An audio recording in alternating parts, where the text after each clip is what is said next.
Good afternoon, everyone, and welcome to our December edition of the APPA Agora.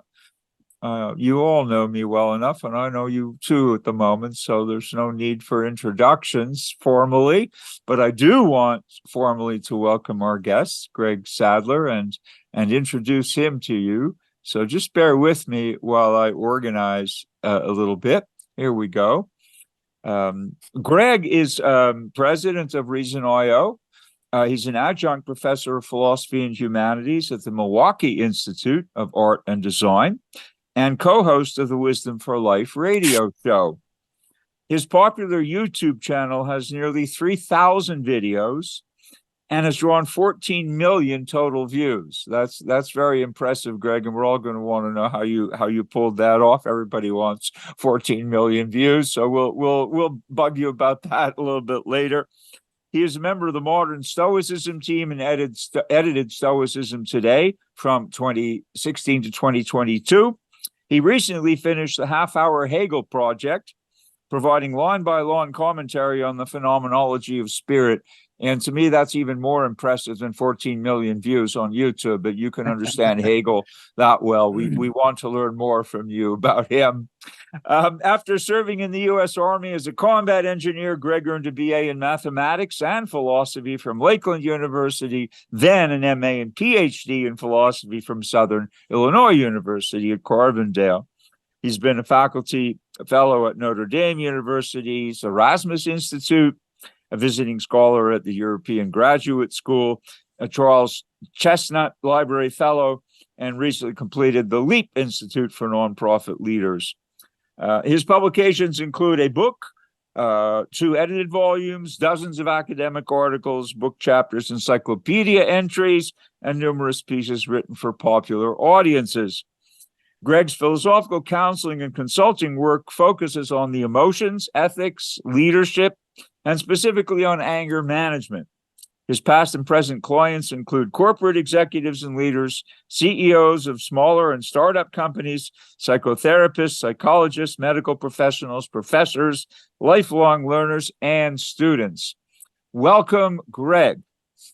Thanks, Lou. That's quite an introduction. And actually, I should mention, so the latest publication is in the Journal of the APPA, Philosophical Practice. So I'm really happy about that. And it does have to do with anger management. And it comes from the great conference that we had this summer. Thanks for inviting me for that as well. So, well, so you're more than welcome. That was a warm-up for this event, really, in a sense. And the article is, of course, there now in perpetuity, as long as electrons last. It'll be up there in soft copy. But it is also an article on anger management, of course, which is one of your specialties. So those of you who subscribe, I know that Patricia has already read it. You're always a quick study, Patricia, and she's enjoyed it. So those of you who have subscribed have received it. Yep. The hard copy is actually at the printer, so that will be mailed out in due course. But thank you very much both for participating in our annual meeting, which was very successful, and also for contributing the article, which we much appreciate. So I would like to ask you some questions. Your introduction actually poses some questions to me, and I would love to hear your responses, and then we'll open the mic. We have in this Agora, which is intended initially, the design was really for the public. But it turns out we have more practitioners here than anyone. But those of you who are attending for the first time, welcome. Welcome to APPA's Agora. This is meant to be a free public event, and everybody's welcome, including, of course, philosophers. And we have some very experienced practitioners in the house who may want to ask you questions as well. So let me go back to something earlier. Your BA was mathematics and philosophy. What connections did you see between, I'm assuming you explored some connections there, and what was the basis of that? Yeah, I did. And it's interesting when I think back on it. I think a lot of us, when we're younger, we go through phases where we think that like there's something that'll be like the single way to do philosophy right for the first time. And, there's others before us, like Descartes went through a similar phase, with his early works. He was enamored of mathematics and everything can be mathematized. And it's good to like go through phases like that and thoroughly plumb that, to be able to see that it doesn't work, right? There's stuff that cannot be quantified or dealt with using mathematical models. There's paradoxes that arise. So they were two tracks that worked well together at the place where I was, because the logic class counted as a math class, and it's not as if the math and the philosophy professors were hostile to each other, which you might find at some places, or they might just not engage each other. It was a small school. And, actually, if you don't mind indulging me for just 1 second, I'll tell you a story about why I became a math major in the first place.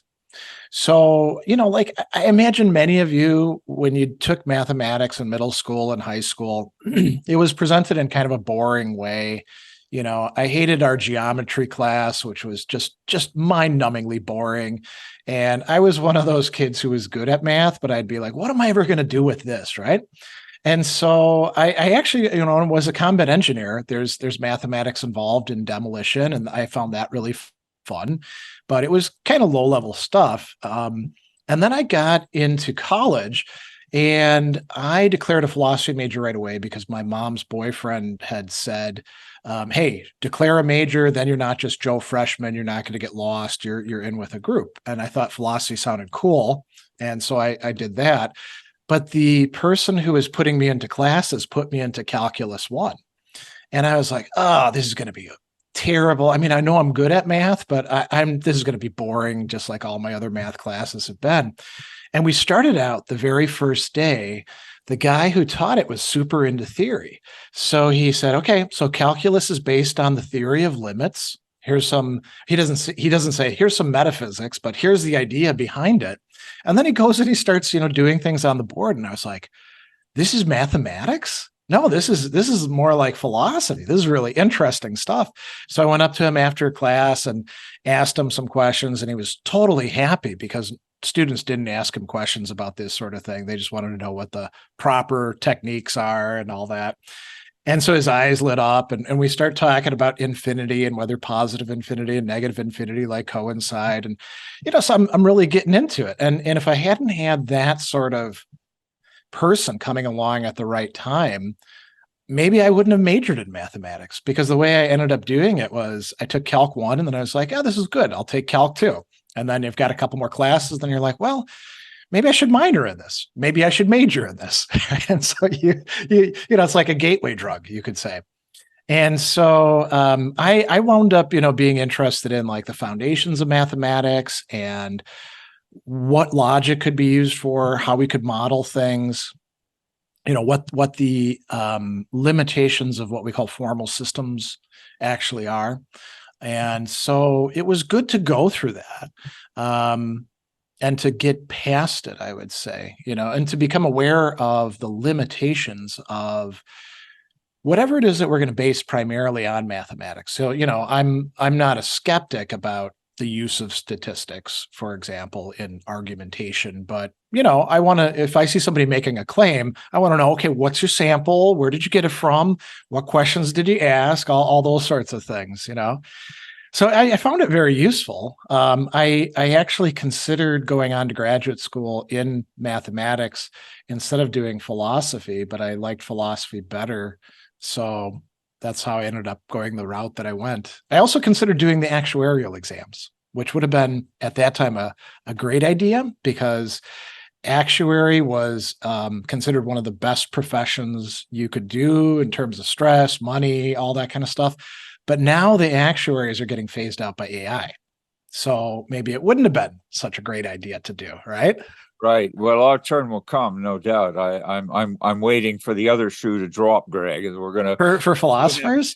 yeah. Well, as soon as AI gets good enough to to compete with some of our professors, and it's probably getting close in some cases, the university administrators will not be slow to replace us. So I'm quite sure. I'm saying this to you tongue in cheek. What you probably don't know, and I'm sure a lot of the of our participants don't know, that I also did a degree in mathematical No, physics. I didn't know that. Yeah. No, I know. That's why I'm telling you. We've been on the same page there for quite a while. And this goes back to Plato and Pythagoras. Yeah. There are ancient roots for this. The harmony of the universe, the vibrations of the universe, all these fundamental metaphysical concepts really get tricked out that way. But I love geometry, and I got tired of solving differential equations at some point. I was doing an MA in mathematical physics, and that's all it was. It was just solving. Yeah. The power of solving problems is a great thing. And then the idea is, how do we transpose problem solving into these value latent spaces, right? That's the real art for us. So it's great that you basically got this very rigorous foundation, and that you've been able to build so much on it. Yeah, it's interesting. When you think about value, there's a lot of people who want to reduce value down to something that could be quantified. And I mean, in some respects, you can do that, like with cost benefit analysis and business ethics. There's certain things that you can do that with, and you got to kind of make up values, like what's a human life worth? What's the loss of a limb worth? It's always a little ad hoc. But then there's all these other things where a quantitative approach to it is just not going to work, where, we need something that's more based in the humanities and what that offers, Oh, well, absolutely. And so let me ask you this, though. You were also a combat engineer in the U.S. Army, and more problem solving of a very practical kind. Did the Army train you in engineering?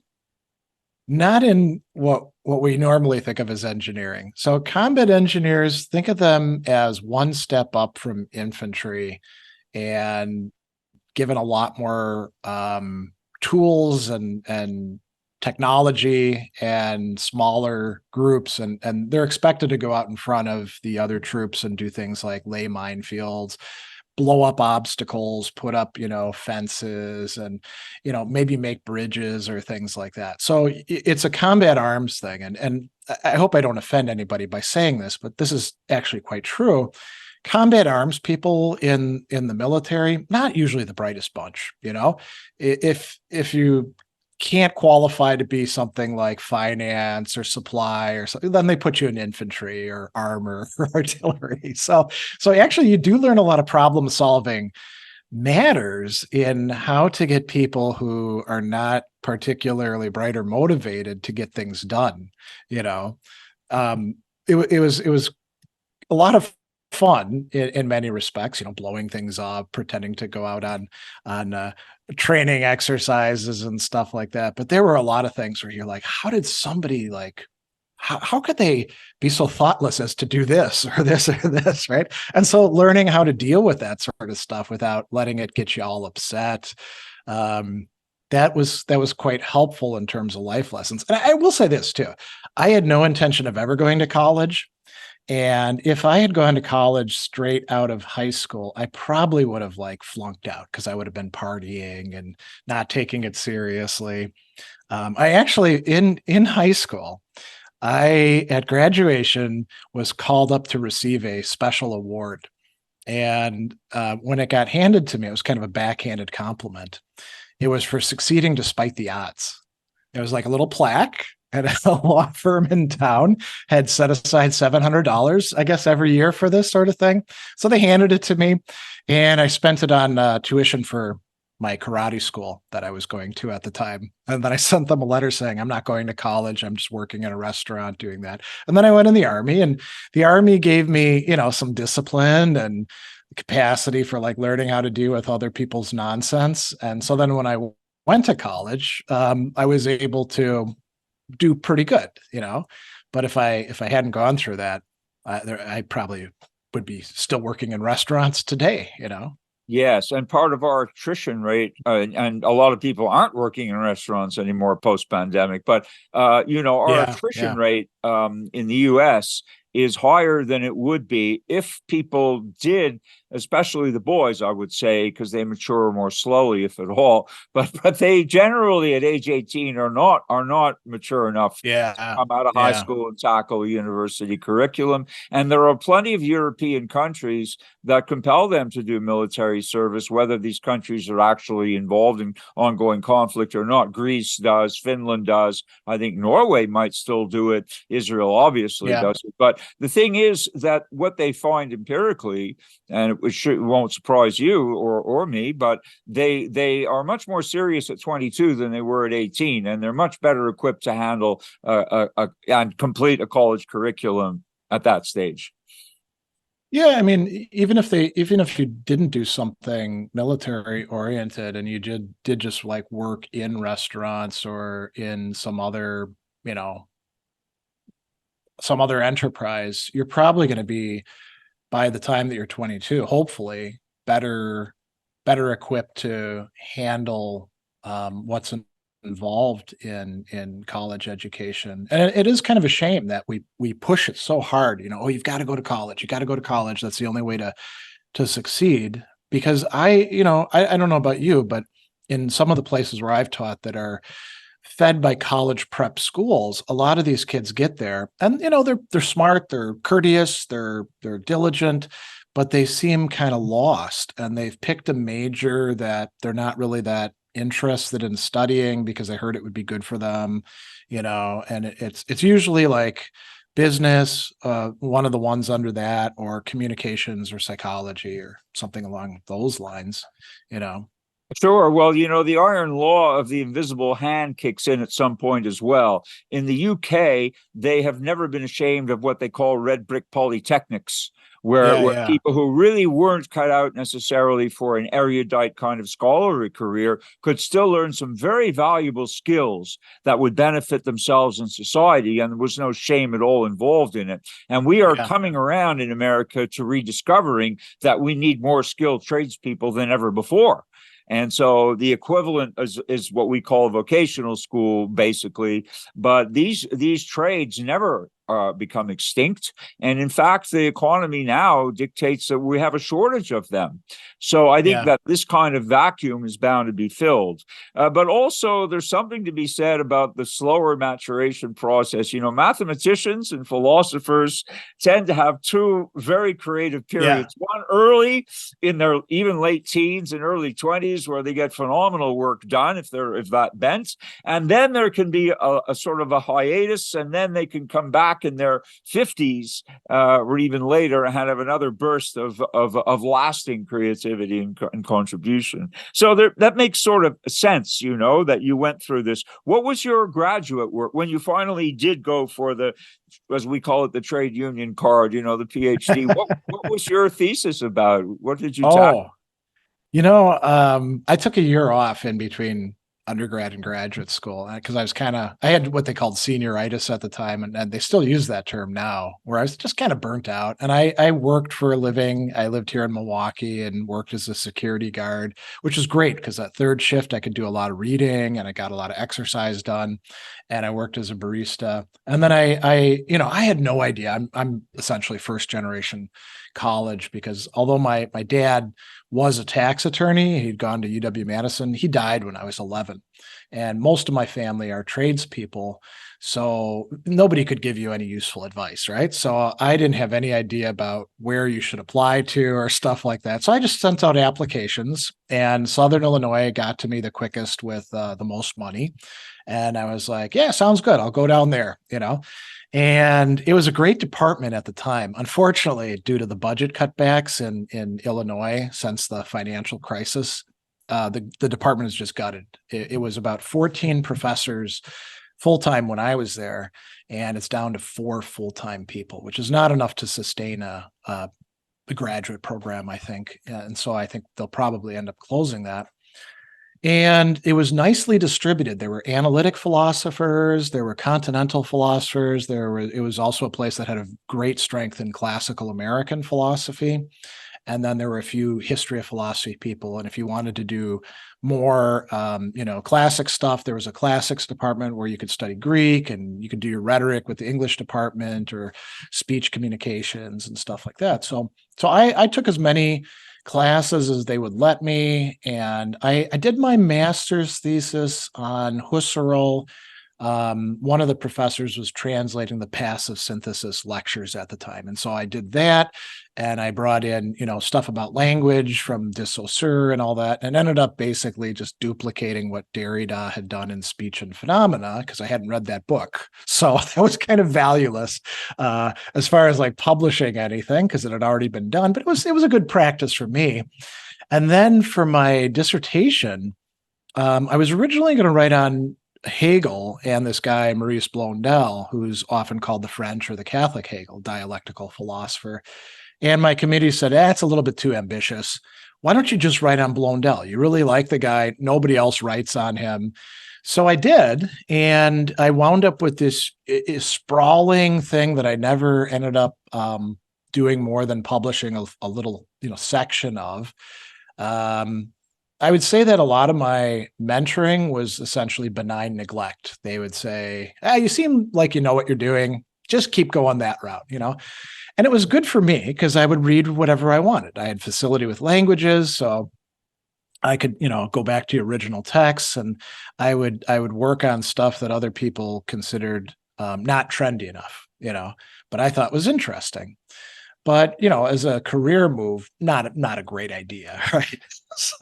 But how did you get attracted to phenomenology? I mean, you're doing hardcore mathematics and where I was an undergrad, and again, funny story, right? Our philosophy professors were essentially way past their prime, and they hadn't kept up on any contemporary literature. So they thought that there were basically four main important movements in philosophy going on at the time, one of which was analytic philosophy, which they thought was going to die out in a couple decades or so. Clearly wrong. They thought Marxism was important. It was at the time, right? Still in the early 90s. And then existentialism, which overlaps considerably with phenomenology, and then process philosophy. So that's what they kind of put forward as like, this is the cutting edge stuff. And if it wasn't for having like friends who actually read more contemporary stuff, I probably would have been really left behind. So, I got through the existentialism stuff, I got introduced to phenomenology. And then, you get to grad school and you take graduate level classes. And so the guy, Anthony Steinbach, who I think he's back in SUNY now somewhere, he was the one who was translating the passive synthesis stuff. He was a Husserl scholar, and we took a class on it. And I was like, I could do something with this. Although actually, now that I remember it, I was originally trying to do my master's thesis on Wittgenstein. And there was a great Wittgenstein scholar there, Donna Summerfield, who she, was pretty well known in the field, and she'd studied with people who'd studied with Wittgenstein. She unfortunately died quite young of cancer, cutting her career, short, like in middle age. And I couldn't get her to quite understand what it was that I was trying to do with Wittgenstein. She'd just give me this like blank look and say, I just don't understand what you're saying. And I was interested in this question about like, well, Wittgenstein has this notion of language games and forms of life. What is the nature of language games that we can conceptualize this notion of language games within it? So it's a recursive problem, right? And she would just like give me this blank stare, and maybe I wasn't explaining it well enough, or maybe she just had a block or something. So I abandoned it and then wrote on Husserl instead, So you had to write on something, right? Well, yes, but again, very surprising choices given that you're from, sounds like mainstream American tradition. Madison, by the way, is a fabulous town. I don't know if many of our participants know of it or have been there. I've been to Madison, and they had a wonderful NPR. One of the best NPRs was out of there, as you know. Yeah. And also, they told me when I arrived in Madison for a visit that by statute, the university was built within a very short distance of the legislature. I think it's within 5 miles. And there was a law in Wisconsin that the government would never be more than a certain distance from the so-called brain trust of the state.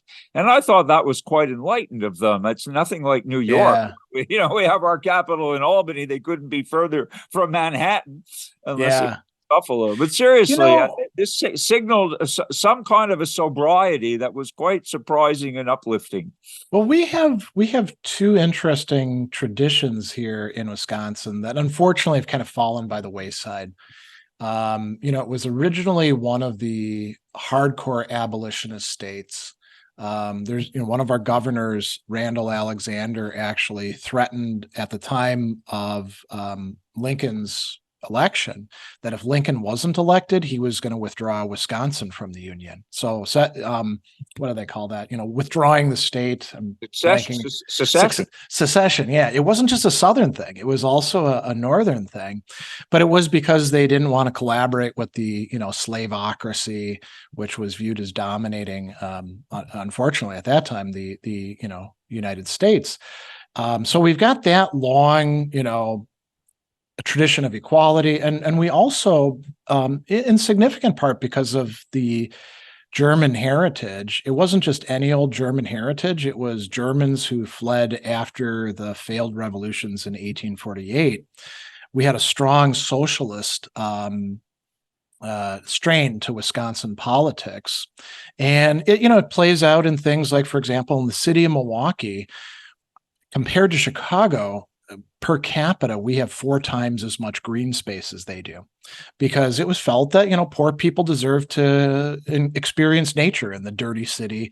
And so we needed lots and lots of parks, And so there's all sorts of aspects like that of Wisconsin. And so it doesn't surprise me that there was this, the legislature, we got to keep an eye on those guys, they need to be accessible to the rest of us. This sort of egalitarianism and thinking about larger society. Unfortunately, not as big a part of Wisconsin politics now as it used to be, but yeah. Sure. Well, the older we get, the better we used to be, that saying. It might have collective applications. But another impressive thing, and then we'll get back to philosophy, but I've always been a fan of the Green Bay Packers. And my father was a great football fan. He loved the Packers. He loved that Vince Lombardi wanted to go to a place which had a losing record and forge them into winners. He did not want to take over a winning team. He wanted to take a team from the bottom to the top, which he did with his philosophy of football, which is also a philosophy of life. I mean, he was a remarkable man. But the notable thing, and I don't know if it's still true, is that the Green Bay Packers were the only NFL team that was publicly owned, right? I mean, it's not a private owner. We own stock in them. Some oligarch, an oligarch with a whole bunch of teams on the string. But Green Bay, it's public, isn't it? It is, although your Packer stock doesn't, you pay about, I think we paid $250 a share, and it entitles you to go to meetings and stuff like that, but not much more than that. Where the real action is season tickets, which you get into this pool. Like we are expected, we applied for it when we first got here. It's expected another 8 years we should be able to purchase season tickets because they're so highly sought after.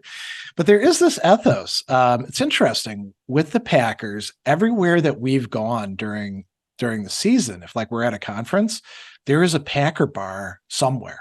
So like in New York City, it's Kettle of Fish.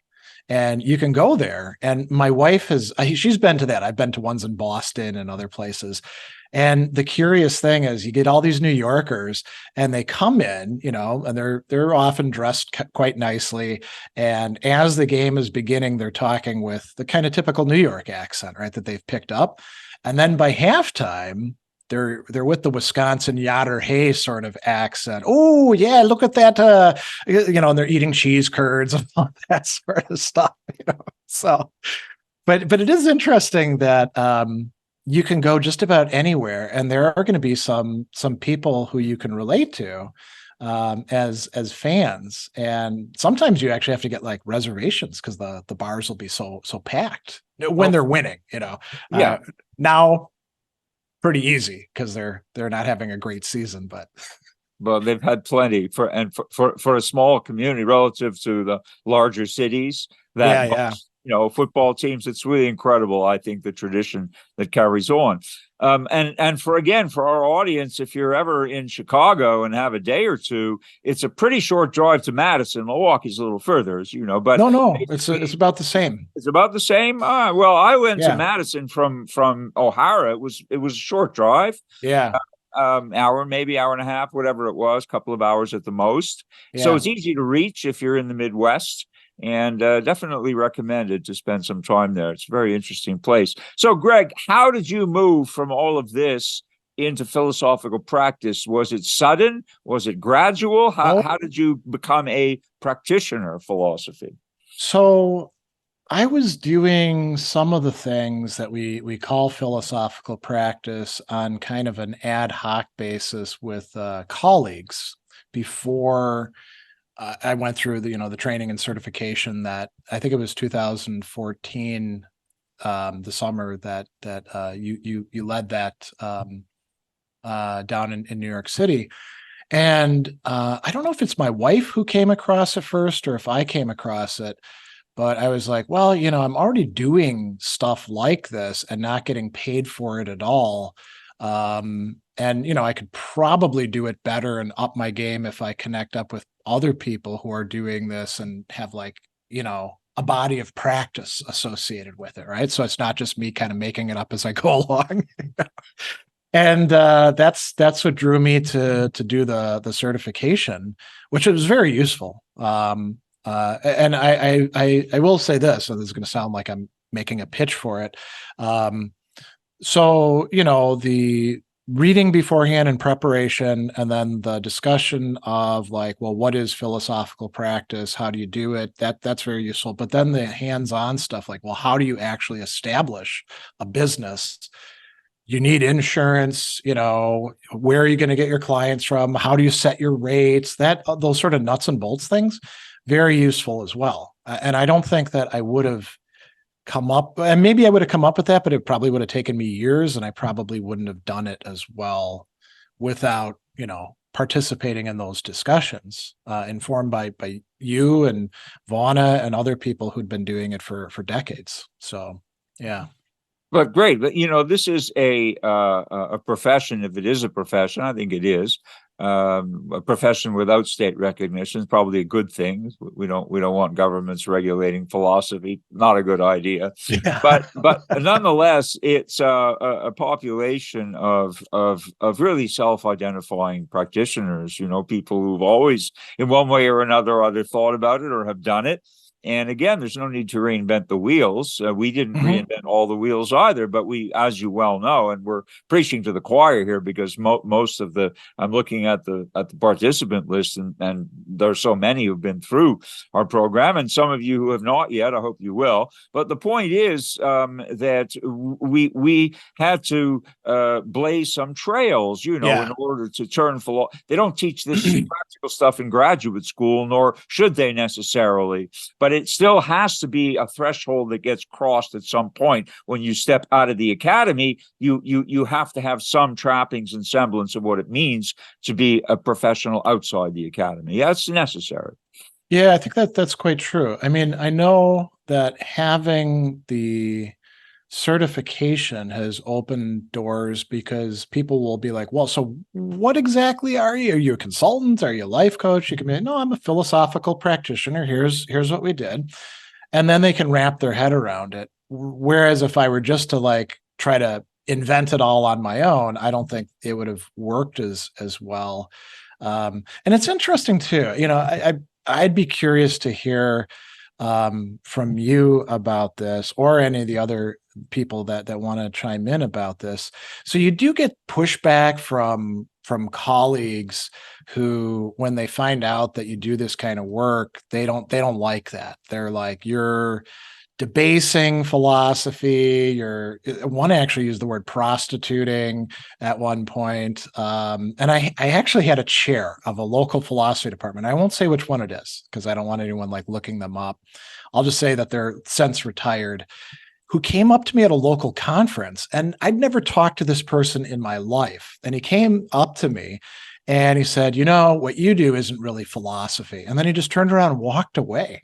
And I was like, what? Yeah, And so there's some resentment that I think it provokes among traditional academic philosophers. And maybe that's based in fear, maybe that's based in worries about, popularizing things. But I mean, you've been doing this for decades and decades. I imagine the resistance to it must have been a lot stronger earlier on. Is that right? certainly. We had, but exactly the same kind of pushback that anybody would expect to get externally from mostly the psychologists. Psychiatrists, are not so opposed to this. Because psychiatry, of course, is studying the organ that we think is, the place we live in. So yeah. they are the most the most philosophical of the medical specialties, obviously, and many of them are, including people like Irvin Yalom. I've developed a friendship with him over the years, and he's very philosophical. In fact, I think he's a wannabe philosopher. If you look at the novels he's written about Spinoza and Nietzsche, and Schopenhauer, it's obvious that he has some affinity for these thinkers, even though he's busy trying to diagnose them as either mentally ill or something else. That's his psychiatric training. But he's not an enemy of philosophy at all. Whereas many of our psychologists within APPA are, of course, understanding of the origins of psychology, which are philosophy, and so they just want to get closer to the source. And they're our friends and allies. But initially, there was a lot of pushback, and it's not to be taken personally, because as I learned from some law firms that helped us navigate these waters, the psychology profession pushes back against a lot of initiatives that might look like they're poaching or encroaching on their turf. They want to monopolize the psyche as far as they're able. They have the power of licensure, and they proactively will interfere with and shut down anything that looks like a threat. That's unfortunate. But it's a turf war. There are rivers of money. Look, this is America. There are rivers of money flowing into the, into the healthcare system, and anyone who looks like they're going to fish in that tributary will be subject to the pushback from psychology primarily, but also internally. We've all experienced what you have, primarily from the analytic philosophers.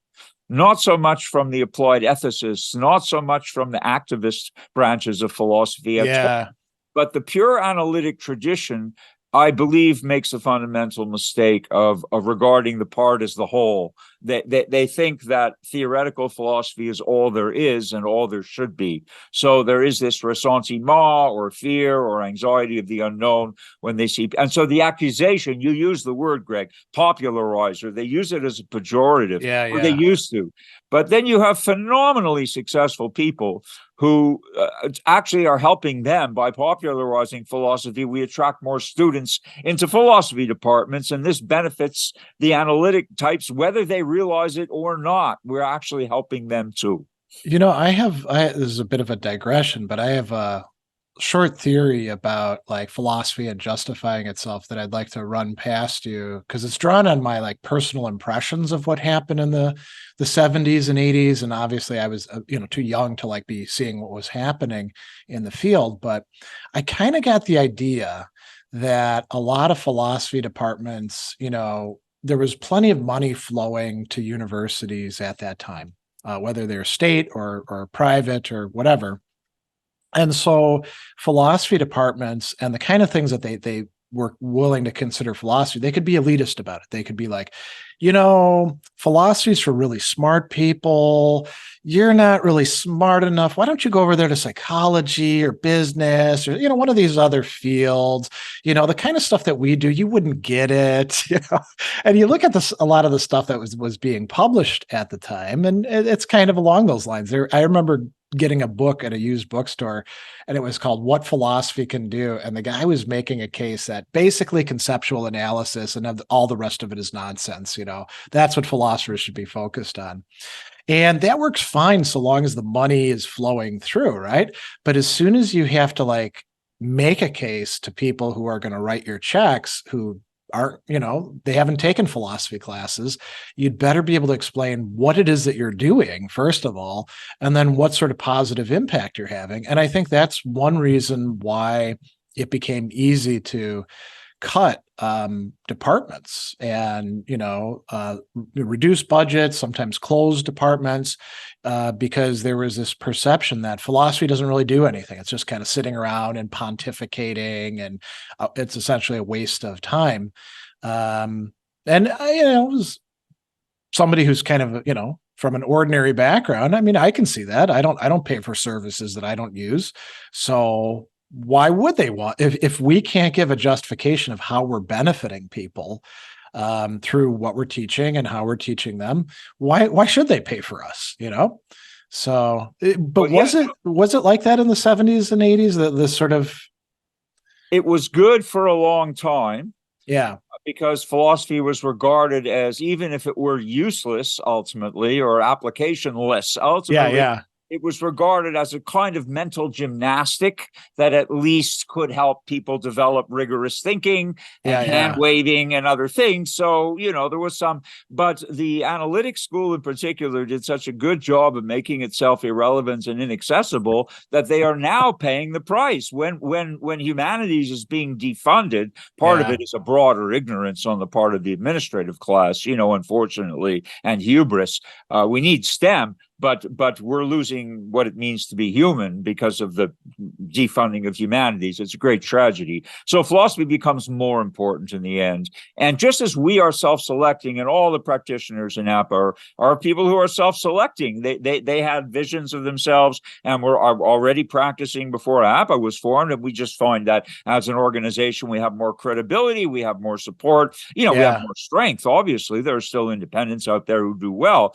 But just as that's happening, our clientele is self-selecting too. People are not as dumb as often they're characterized as being. And there are a lot of people who have looked at what's on offer to them and have realized it's not enough. It may be necessary at a given time to have a medical or a psychological or psychiatric intervention, or a legal one for that matter, but it's not enough. There's something else in life. And when people encounter that moment, when they actually need a philosopher, they suddenly become very grateful that we're there. Yeah, I think one of the things that comes out in what you're saying is, like, ordinary people, okay, some of them are pretty dumb, but there's plenty of elite people who are pretty dumb too, in the sense of they can't manage their life and they make silly decisions and they don't have good bases for it.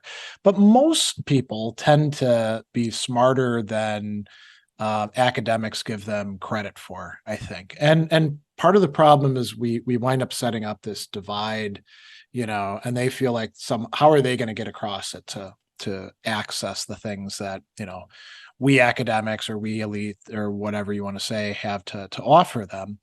And it is kind of cool with the internet, it hasn't completely changed everything the way that early adopters were wanting to say, oh, we're going to live in a totally different time, a different era. Because, we're still doing a lot of the same stuff, right? But it democratized access to information in really massively important ways. So, if you wanted to know something about, say, Aristotle in the past, it could actually be quite tough, if you didn't have a good library near you or you didn't know what to access. I mean, now you can go on, you can find great encyclopedia articles, you can find entire free texts, you can find all sorts of resources, videos, podcasts, you can find people who aren't working in academia who are interested, say, in Aristotle's rhetoric or Aristotle's Nicomachean ethics and how it would apply to life, and they'll do a podcast on it and you can listen to it. And maybe they're not getting things 100% right, but they don't have to. You can advance in dialectically engaging them and saying, well, here's where I think it's wrong. And so we're really living in an extraordinary era, I think, for the possibilities of ordinary people getting access to these, what were typically, really elite products, Well, two questions for you before I open the mic. Okay. Yeah. Just one comment. Remember, Wittgenstein also talks about a disordering of the concepts. And a lot of our clients, notwithstanding the vast seas of information in which we're all drowning, they don't necessarily have a library catalog or its equivalent that helps them with a taxonomy. Right. Where does all the how do we sort this data? What is important? What is true? What is false? We encounter all these problems all over again. So having a good conceptual framework, I think, really abets a more efficient and optimal use of the vast amounts of data available to everybody. And that's where we play a role that nobody else plays in helping people to get a handle on ordering their concepts and on clarifying their concepts. So with that, I want to ask you two questions. First of all, I guess what everybody wants to know, how do you get 14 million views on your YouTube channel? And secondly, could you give us an example of a kind of case that you think is in some way exemplary of your own kind of practice, be it a CEO client or be it a psychology client or be it whoever you like? Just give us a quick case study from your own practice, and then tell us how you became so phenomenally popular on YouTube. That's really interesting. Well, I will say this: there are channels out there that make mine look like, a little tiny dwarf in comparison. They're not necessarily always great. Some of them are pretty good. Some of them are, if you make your stuff really high production and the videos are short and you don't go too deep, you're going to get way more views, right? Especially if you like to court controversy, you're like, can you believe what Aristotle said? That sort of approach. So, there's famous, and then there's YouTube famous, right? And YouTube famous is sort of like, a little bit lower, or actually a lot lower than being actually famous. Now, the 14 million views. So I've been doing YouTube videos for 12 years, I think, at this point. And, it increased exponentially. At first, the first maybe 2-3 years, I didn't have as many videos out. I wasn't getting quite as many views, but it takes off after a while. And I projected a consistent ethos, which I think is based in something real, that I'm not going to bullshit anybody. I'm not going to talk about the popular topic of the day just because it's popular. I'm just going to give you the straight dope as far as I understand it on these thinkers or texts that I'm teaching about.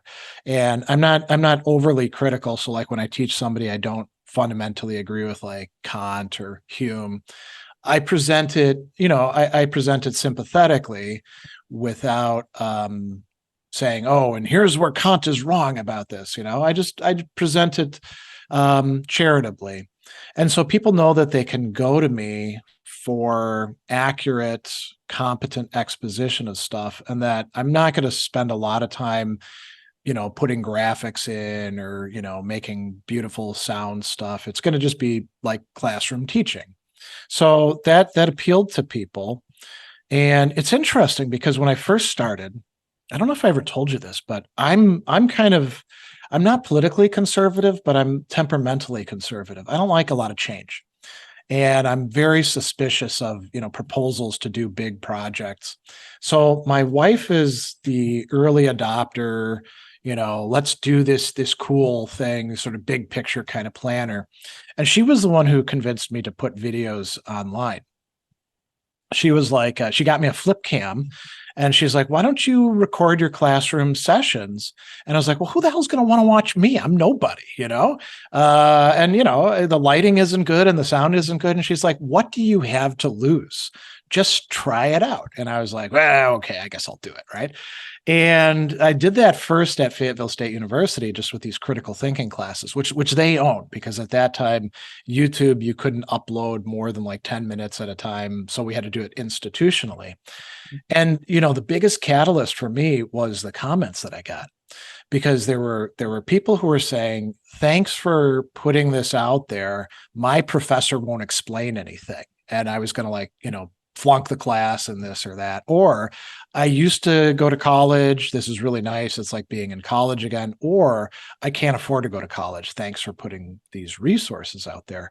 So that told me that there was this, big, vast pool of people who are hungry for, it doesn't even have to be like perfect, just decently presented competently thought out information about philosophy. And what's your optimal length? You're not too long, as you say, Oh, but also not too short. What you want some meat in there, right? yeah, it really depends on what you're trying to do. So it's interesting too, because the educational experts, I was starting out in the 2010s, and the educational experts were all convinced that a video cannot be longer than 5 minutes because these students, their attention span is so short, they won't watch anything. And they were also saying, oh, you can't just do talk and talk, and that's exactly what I did. So I put a whole class session out there, and people would watch the whole thing. So the educational experts didn't know what they were talking about, or they hadn't done enough sampling, right? And I found that some things I like to do these what we call core concept videos, where they're anywhere from like 10 to 20 minutes long, and I'll take like a whole text, like I'm working through Kant's Prolegomena to Any Future Metaphysics right now, and each main idea, I'll spend that amount of time, and I put stuff on the chalkboard, and I get up and I talk about that. So to finish that text, we're talking like maybe 35, 40 videos, and people will watch them. Some people will skip through it to find just the stuff that they want, although I think that's kind of tough to do. But then I'll do other videos that are 2 hours long, and people will watch those if they're interested. Like I do these videos about speculative fiction series, and they're supposed to end at 90 minutes, but often they wind up being 2 hours. And if your content is interesting enough, people will watch it. And like what we're doing here, this will be a video that I think people will watch probably in its entirety because they want to see what's happening next, right? Well, let's see what's happening. What's happening next is, just before I open the mic, please give us a quick thumbnail of one of your a case. Yeah. cases. Yeah, let's hear about a case. Yeah. So, one of the cases that I've been thinking a lot about, and I should start doing this, writing case studies. Yes. And submit it to the journal because we want to publish it. But give us a little sampler, please. So I had a guy, and I think there's lots of people out there like this, who came to me, and he was very upset because he had been listening to Sam Harris's podcast. And Sam Harris is, kind of a skeptic about free will and all of that. And this guy was having some serious emotional difficulties because he was like, well, what if Sam Harris is actually right about this? Then I'm basically just a mechanism. I think I have free will, but I'm clearly deluded and all that. And it took a couple sessions, but the gist of what I did with him was say, well, why do you think Sam Harris is correct about this? I mean, how did he possibly sample enough people to figure out that there couldn't possibly be any free choices out there? This is a rather dogmatic assertion. And so it's it falls within that scope of philosophical practice, examining assumptions and seeing where people are engaging in mistaken lines of reasoning, which then lead to really traumatic emotional results, right? And it was kind of like after a couple sessions, it took like I think 3 sessions. You could see like that kind of proverbial light bulb go off, and he's like, yeah, holy crap, why am I actually giving these people such credence on these massively sweeping metaphysical claims when I don't know where the hell they're getting this from, this happens a lot with neuroscience people. I like to say that neuroscience, because I'm not dismissing it, includes everything from really rigorous science to total quackery and pseudoscience and everything in between.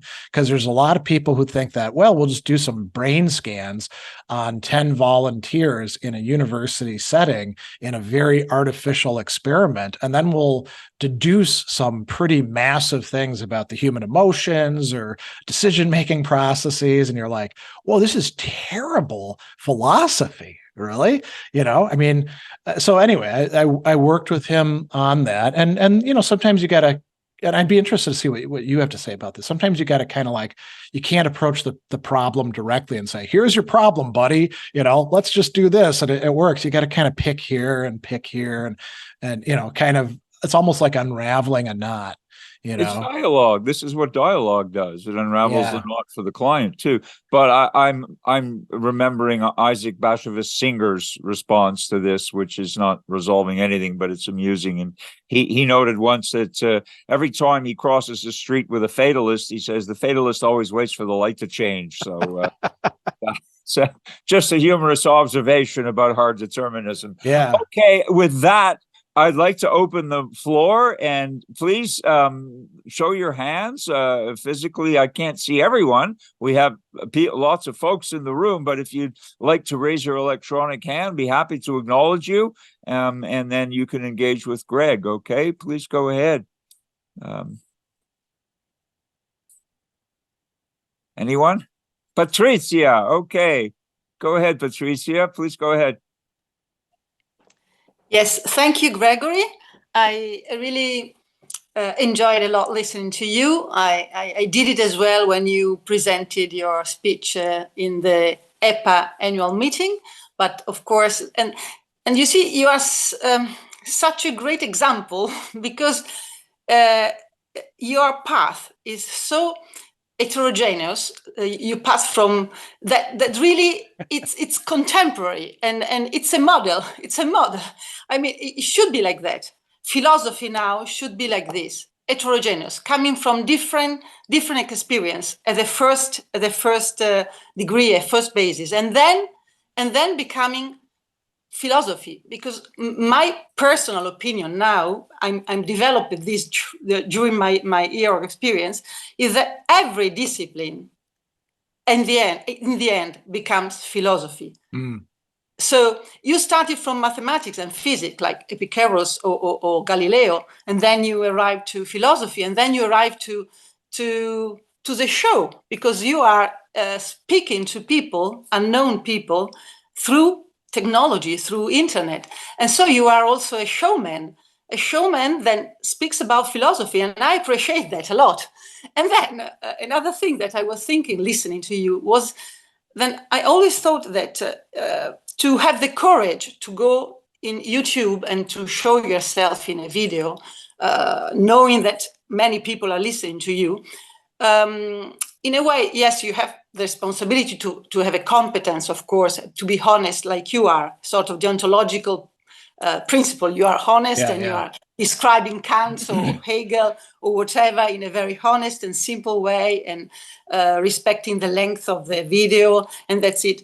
But I always thought that you need also to have a kind of theatrical. You have to be trained in theater as well, in communication. I mean, you have to be, you see, a sort of ability to be theatrical. Study theater could be useful, but then you said no, because you started just like a video camera with your wife, and then it was a success. So no rule at all. I mean, you can be a very theatrical man, or you can be a sort of shy professor of philosophy and being successful, just reading perfectly, I don't know, Hegel or the Phenomenology of Spirit, or Kant or Wittgenstein or Merleau-Ponty, and you can be successful as well, because maybe the world is so wide that everybody of us can find a little target that, even if you are very shy or very extroverted and communicative, I think that if you are honest in the content, in what you say and what you think, you put together intellect and reason in a way, body and mind. I think that people can appreciate this. And so thanks a lot. This is You're welcome. my big thank. So there's a lot of really interesting ideas there to respond to, and so I'm going to sort of work my way backwards. Yeah, it's more comment than a question, actually, but yeah, but yeah. It's great stuff for springboarding off of. So yeah, I didn't study theater, although interestingly, my oldest child is a theater major, finishing up her fourth year here. She wanted to be musical theater because she was very good at singing, but she ended up having to switch to straight theater because musical theater involves a lot of dancing, and she has an old ballet injury that interfered with that. but I've my approach was developed in part by years and years of teaching what we call service classes, which are, introduction to philosophy, ethics, logic, the things that are for undergraduates, where they're not majors, and oftentimes they have no idea why the hell they're in the class or what good this is possibly going to be to them. And I wasn't very good at the start. When I think about my original classes that I taught, but you get good after a while at reaching ordinary people. And so for me, that was very helpful. And I kind of think that that's a nice apprenticeship that a lot of academic philosophers strive not to have, but they're actually hurting themselves by not doing that. You do better when you have to teach people who are a harder audience. And one person I'll say too, Alistair McIntyre, when he was at Notre Dame University, he could have not taught any classes at all, or he could have just taught graduate students. And he deliberately chose to teach undergraduates and not to teach philosophy classes, but to teach these service classes. And I really admired him for that. And I asked him, well, why did you do that? And he's like, these are the most important students. It's easy to teach philosophy students. Teaching these other students, this is the one chance we have to reach them and get them to appreciate this field. But I think that, there could be a lot of ways in YouTube that somebody who has a different temperament or different experiences could teach philosophy well. Maybe if they are more shy, they don't have to be as theatrical, right? They don't have to. I'm an outgoing person, so that's kind of natural to me. But there's some people who are more introverted. There's a woman who goes by the moniker Dr. Logic, and she's got a whole bunch of really great videos on logic. And I instead of shooting my own, I refer people to hers because I don't want to do that work, and she's doing it. And she's not as she's not as animated and all that, but she does really good work. So I think there could be a whole multiplicity. Honestly. Yeah, I mean, you do have to know what you're talking about. I think people pretty quickly, if you don't know what you're talking about, people are going to figure that out pretty quickly, right? Now, there was one other thing I wanted to respond to, but I can't quite recall what it was, because you had such a lot of good points in there. Maybe it'll come back to me over time. Let's give it a chance to come back, and then we'll come back to Patricia. But we have Ibrahim and Rick with their hands raised. So let's go to Ibrahim. Hello, Ibrahim. How are you? Please jump in and engage with Greg. Thank you very much. I am glad to have you here. Gregory, I am a philosopher from Istanbul, Turkey, and I began to teach philosophical counseling when I read Lou's book in Turkish. Now his other works is also translated. I also translated some of his works into Turkish. It's gonna be published. And really, I just when I look at your your YouTubes, and I said, oh my gosh, the classical philosophers, if they see this, they will be jealous of Gregory. Some of them, they don't have a chance, to reach people, and they just posthumously they become famous. I just wondered, what is the major problems and cases people ask to you? And second, because through the internet and social media, because I am also following you, you reach a lot of people, and I am just started in Turkish. But I am just surprised when I saw Turks in Europe, from Europe to Australia. They teach me, they reach me, they ask questions. I never imagined this. So there's so many people. They have problems, and they don't want to talk as psychologists. But the outreach of your viewers, I just wonder this. And also, I agree with you, as Sam Harris, and a guy who read Richard Dawkins' books. He just has an existential problem, and he was at the verge of the suicide, because if he said if everything is meaningless and everything is chaotic, etc., there is no point in the life.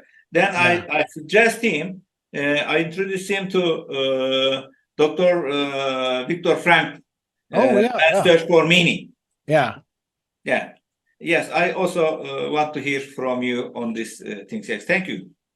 Oh, thank you. Yeah, I mean, it's striking the range of people that have problems that maybe a psychologist can help them with, but maybe sometimes the psychologists want to take an approach that isn't all that helpful for them. And then we have resources within the vast field of philosophy. I mean, we've got 2,500 years of stuff to draw on, and just in the West that we can mine for insights. We're so lucky with that. And we can direct people to what's helpful. And my clientele has been kind of a mixed bag. I've done some executive coaching, with C-suite executives, and very often they know exactly what they want to work on, but sometimes they've they're actually wrong about that, as we find out talking about things. Down to people who are just working in a grocery store and they're having trouble with anger management. They're fighting with their spouse, or blowing up at people at work, and they want to do some techniques. So it's a wide spectrum. I like Frankl, and actually as you were talking about the problem of meaninglessness, another person I was thinking of who I did some videos on recently is Marcus Aurelius, who, officially he's a Stoic, right? So he's got a party line, you could say, but he says at 4 or 5 different places in the Meditations. It could be Stoic providence, which I believe, could be Epicurean atoms, in which case it's all just kind of random nonsense, there's no providence. That none of that keeps me from living a good life and being a good person. And I love that, because we have, in the modern Stoic movement, very broadly speaking, there are the people who call themselves traditional Stoics, and they think the other modern Stoics are a bunch of heretics because they've taken, the logos and providence and all that out of the picture. So they're not really Stoics; they're just exploiting it. And when one of the main Stoics says, "Hey, even if none of this stuff is true, I can still use these techniques, these insights to quit being such a jerk to people and to have a harmonious life, even though I've got this incredible responsibility on my shoulders." That's a good model for us, Frankl, I mean, way worse circumstances, right? So yeah, that's quite cool. And I'm happy to hear that you've been translating works into Turkish. We live in this now incredibly connected world where English has become a lingua franca, but it is super important that important things get translated back and forth. I mean, we're fortunate in that there's plenty of translation out of other languages into English, maybe not as much as we'd like, but for people, a language is like a home for people, right? So to have works in your native language is so important for people to be able to relate to them, and doing good translation. I'm a translator myself, and I've become very gentle with other translators because I realize that my own translation's far from perfect. What do you translate from? Which languages do you translate from, Gregory? Mostly Latin and French, occasionally German. When I write on Aristotle or Epictetus, I'm providing my own translations from Greek as well. But most of my published translations have been from French or Latin. And where did you pick up French? Well, my mother's family is French Canadian, although my mother grew up in Chicago, and so she was Francophone and grew up in a little part of Chicago, which was all French Canadians and Menominee Indians. She was a 4th generation American, but she grew up, not learning English until she was 5.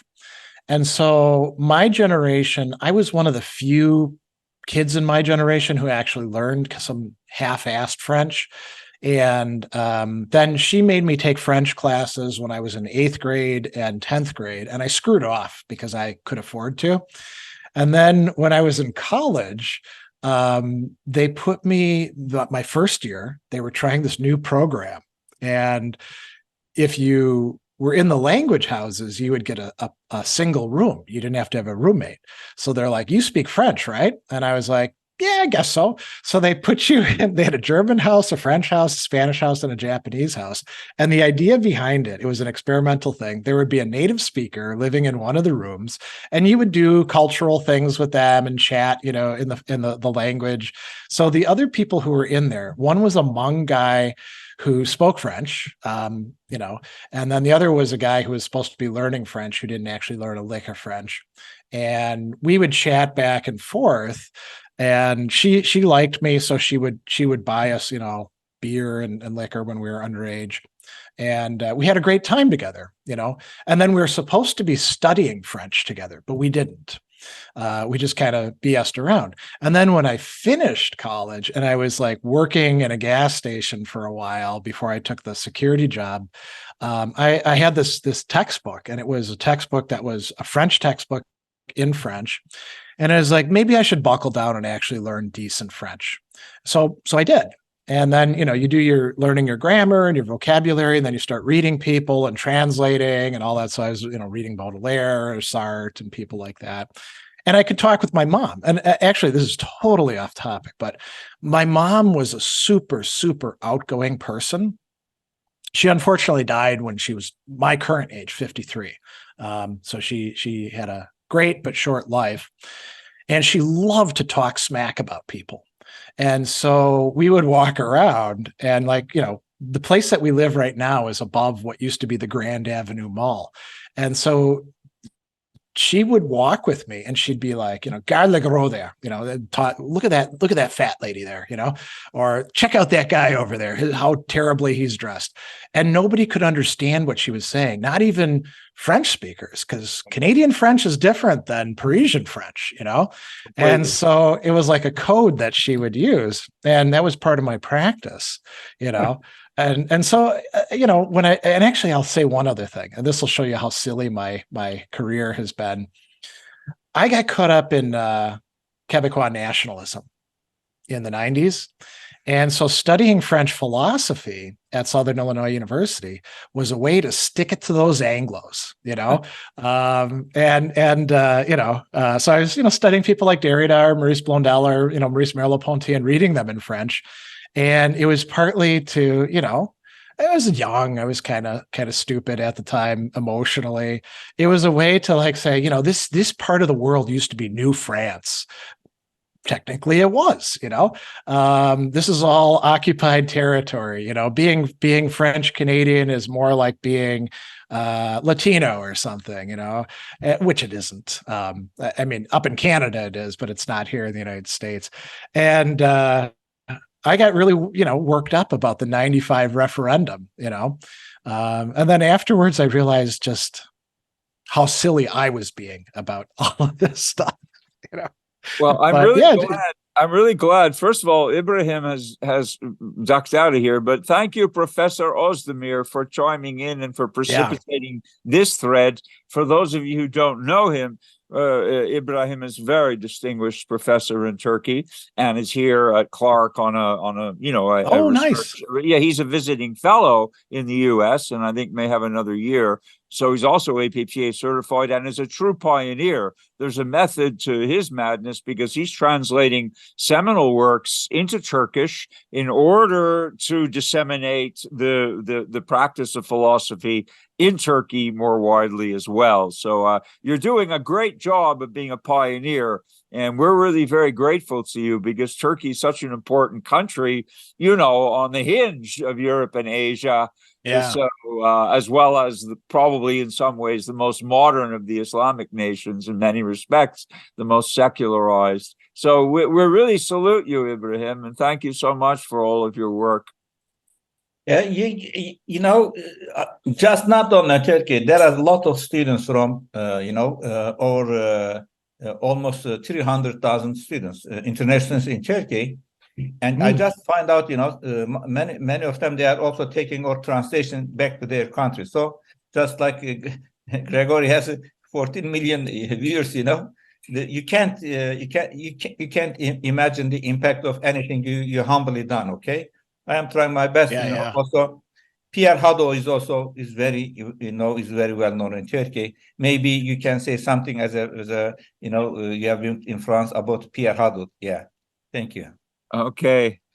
Well, thank you very much again, Ibrahim. It's great to see you. We'll see. Turkey is new to philosophical practice, relatively speaking, and vice versa. I mean, in terms of its modern incarnation. So we'll see how it goes. But I have 3 books coming out in Turkish simultaneously in February. So I will speak with you more, Ibrahim, about that, and maybe we can arrange something, go back to Istanbul and do some kind of a book launch. But we'll talk about that a bit later, okay? Just let me remind you, last week on the 26th of November, we have a panel discussion at the university in Turkey. They just asked me to summarize what is going on here in North America and also Canada. I summarized all of your works and also about APPA, what is APPA is doing. And there was a big interest in this, and it is also publicized on the websites of the university. Yeah, I just want to share with you. Well, again, thank you so much for your pioneering work, and I'm sure it's very impactful. You're being modest, but when you already have a large influence in the educational world in Turkey, so whatever you take on is going to be attended by people. So again, thank you. It's great to see this moving into this part of the world. It's very important. I think philosophical practice will do a lot of good, not only in Turkey, but also in neighboring countries. So thanks again, Ibrahim, for all your hard work. And we'll talk more, okay, as new things come to the forefront. I just wanted to say, before we get to Rick, who's very patient, thank you, Rick. I'll come to you momentarily. I promise. We still have loads of time. But I don't know, Gregory, if we mentioned this last time, you're telling me your mother was French Canadian. I grew up in French Canada. Oh, yeah. I guess you didn't know this. You didn't. My father's first language was French. Okay. My first language is English, but I'm fluently, as my mother was fond of saying, fluently belligerent in both tongues. And but I mean, you're so right. French Canadian was divorced. You know, when my dad was in Europe during World War II, he served with the Canadian Armed Forces, of course, and he spoke French in France. He spoke perfect Quebecois French, and they said to him in French, Monsieur, vous parlez le français du 18e siècle. You're speaking 18th century French. It was charming for them for about 10 minutes. Oh, you know, my mom got called peasant in Paris, and she did not like that at all. No, but she has the advantage in Paris of being also to be able to be unintelligible in French. If she wanted to trash talk the Parisians, they wouldn't understand her either. That's true. Yeah. Quebecois slang, you know, she could speak joual to them, and they wouldn't understand a word. They were cut off from France after 1763. Basically, when England won, they allowed the Quebec, you know, to maintain its Catholic religion and its French language. And it was, you know, the British had a democratic attitude, and they said, well, we'll let them keep their religion and their culture under British sovereignty. So there's this constant friction between the British and the French do not tend to get along very well at the best of times, you know.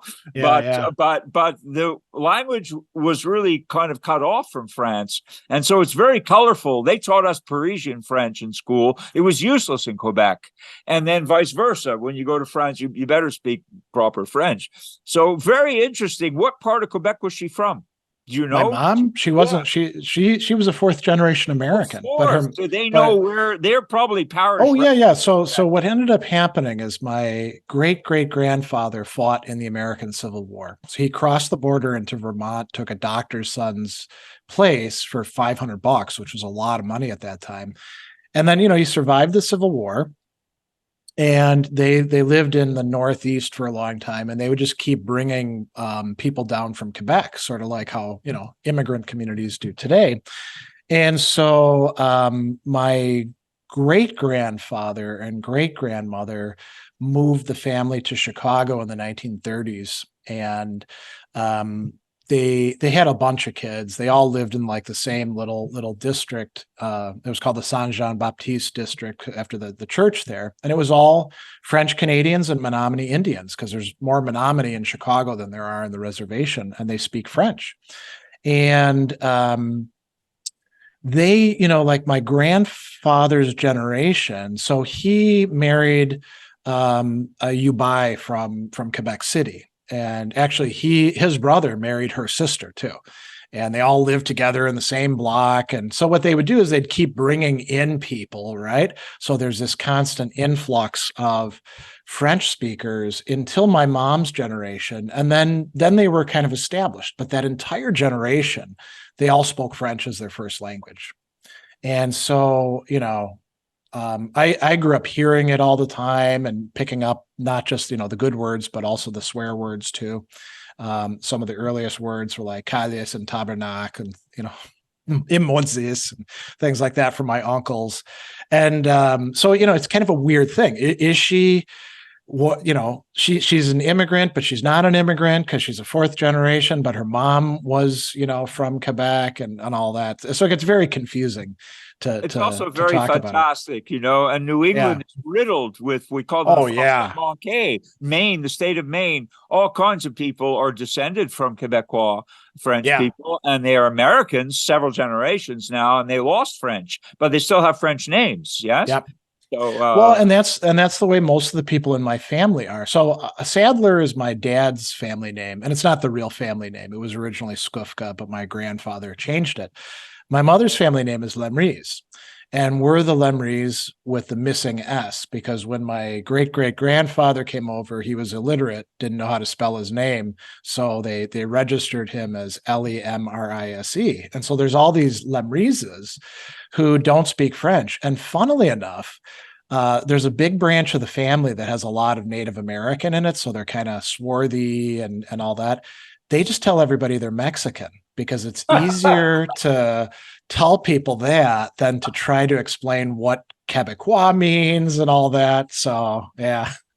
I had an Iranian friend as well who would just tell people he was Mexican, because trying to explain to ordinary Americans what Iranian means, and he wasn't really Iranian, he was more Azerbaijani in his family. It was just too complicated, So, yeah.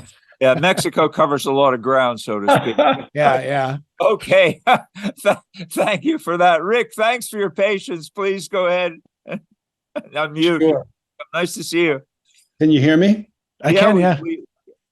Okay, great. So first a comment, Greg, and then a question that I often ask people here on the Agora. The comment is, how ironic is it that neuroscientists are sending people to philosophical counselors with existential crises, people like Sam Harris or Dawkins, for instance. So scientists in general, no matter what. I have had 3 clients that have come to me specifically because Sam Harris gave them this kind of, this, where they thought their life was meaningless and all that. Yeah. So we can thank them for generating business for us, but it's kind of funny, but it's kind of sad that it's ironic and sad that our alleged, scientific voices are, sort of destroying people's mental health. Yeah. And we're the ones who have to pick them up and try to put them back on track.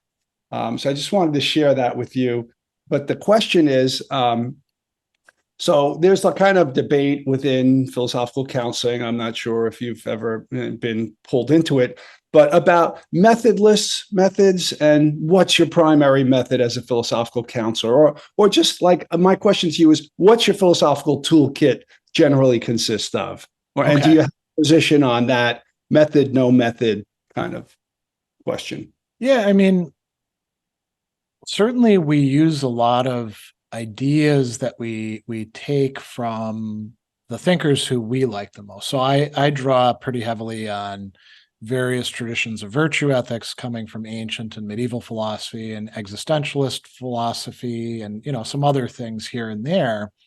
But then, is there like a general method? Not really, because I'm an eclectic when it comes down to it. So a client, if they're receptive to bibliotherapy, I'll say, well, let's actually read, this and talk about this, right? But maybe they're not. Maybe they just want, can you give me some practices to work on, and I'll do that.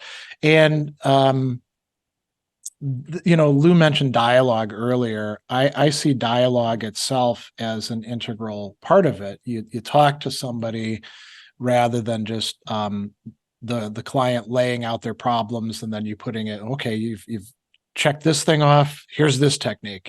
Instead, we got to talk. We got to like dig into what their situation is and what insights we can draw out, and that's kind of unpredictable. I've found, and I'd be interested to hear from others. I don't know that I've actually got something that I would call a method, because to me that implies a little bit more consistency than I think I actually display in my practice. Which, might not be a good thing, frankly. It might be better if I could like say, here is exactly what we're going to do. And then clients will sometimes ask me, okay, what are we going to do? And I'll be like, well, I don't know what works for you. So it's a little bit more pragmatic. But I'd be curious, do you have a method that you would say like, this is, I can write it down for you. Here's what we actually do in this, or anybody. I'm pretty much like you. I'm on the no method and all methods and whatever seems appropriate kind of approach. Yeah. I'm not like, I want to reject method or anything. I just Right. don't have it available. Right. To my attitude is, since the problems that come to us, if you made an analogy with them, one tool doesn't work for all problems. Right. If all you have is a hammer, you're going to treat everybody like a nail. Yeah. So the people that come to us they exhibit all sorts of different kinds of things. So what might be appropriate to come out of us, having access to a whole variety of tools, approaches, etc. And I think you're right that one thing that we all probably should emphasize is the process of the dialogue. Yeah. So if you want to call it a method, but even that, sometimes different things happen in sessions. So like you said, they might want to learn a certain practice. And so now you are a tutor or whatever. Accountability partner. Yeah. What does anybody else is there anybody here who could say, yeah, I definitely have a method. Here's exactly what it is? No? Sure. If Pierre were here, Okay. then he would definitely say that he has philosophical midwifery, because he's the Right. the greatest exponent of it, and it's definitely a method, and it applies to a huge range, of possible cases. So there are people who have methodologies that they really prefer to work with. But I think I'm also in Rick's camp and your camp in that it's a dance. The dialogue is a dance. And you never know what the dance is going to look like till your partner shows up and you start dancing, and then you kind of work it out. And it might be a kind of dance that no one's ever danced before. Usually it is one way or another. So we have favorite philosophers. I think I'd be on safer ground to ask you, who are your 5 most frequently cited philosophers, if you're going to cite anyone. And I know Rick has his favorites, and we all do. Patricia puts in the chat room that she thinks you're wise to let method grow out of the experience. So you got a compliment there from a very experienced practitioner. And that's a good thing. We have about 3 minutes. We generally wrap up at 5:30, and that's 3 minutes away. Would anyone who has not spoken like to ask the last question of the day to Greg? Is anyone out there wanting to ask or say something? If so, now's your opportunity. Please don't be shy.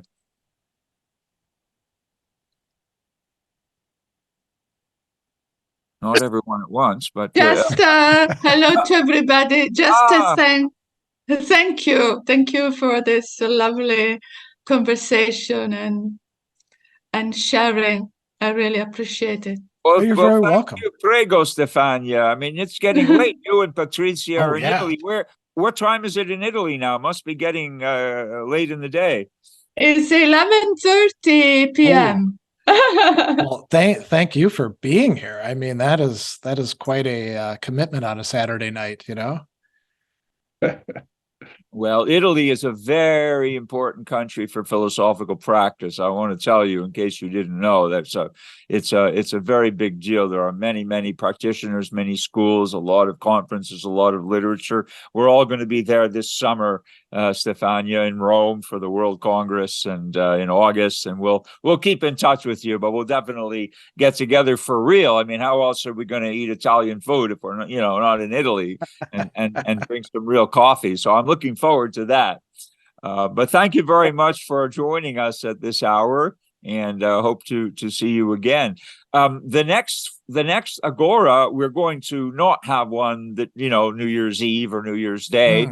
It will be a little bit later in January, and the guest is a surprise. That's because it's not scheduled yet, but I have some really great practitioners to follow from our first year of doing this. We've had tremendous success in terms of the quality of our guests, of course, and they get a lot of views. Not yet 14 million, Greg, on the APPA channel, but we're getting a lot of views, and we're attracting new participants into the audience and into our program. So it is having a modest success. I think it's a wonderful thing for us to get to know each other, and also to ultimately to get this up on the web so that people can get to meet the more personal side of the practitioners who are out there, and maybe gravitate toward them, as they discover that they're interesting people, which you certainly are. So congratulations on all your success, and I hope it carries forward for you. I'm sure it will. Thanks. Yeah, and thanks for having me on. This is very enjoyable. And this is the first one that I've been able to get to, because usually I've got like different things going on Saturdays, but I'm definitely going to be there for later ones, because this is a great format. Well, great. It's totally informal. Every guest is always worried, and they send, what do I have to prepare? And when I tell them nothing, nada, niente, just show up and we'll have a conversation for a change. We don't need to be academics for each other. We can be a little more real and just talk about ourselves and our experience, and share with others, the way that we practice. I think that's a very valuable thing, in addition to the more formal literature that we spawn. So thank you very much, Greg. Let's give can we make some kind of a round of applause, at least virtually? Everyone's clapping, Greg. And Lou, don't you want to change the screen and take a screenshot of all of us? I always depend on you, Rick, to remind me to do this, and you always manage to. So those who, before we sign off, please show your wonderful smiling faces. And thanks, Matthew. Hello to you again. I've seen you before, and if others want to turn on their cameras, we can take a screenshot for posterity, and then it will be up on the video too, at least as in passing. So let me get this function print screen.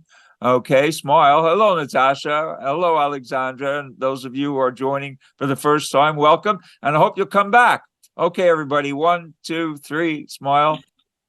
Okay, such as it is. Thanks again, Rick, for the reminder. Okay, you'll be getting email from us. This will be uploaded. It'll get post-produced, and then you can, share it with your friends as well. Okay. I wish you all a very happy month of December. I hope that things go well for you, and that you enjoy the upcoming holiday season. And we'll be in touch with all kinds of APPA business going forward. Okay. Thanks again, Greg. And all of you for chiming in. Be well and safe, everybody, and let's make the world a better place. That's what we try to do. Okay, take care. Thank you. Bye bye. Ciao. Buonanotte. Bye.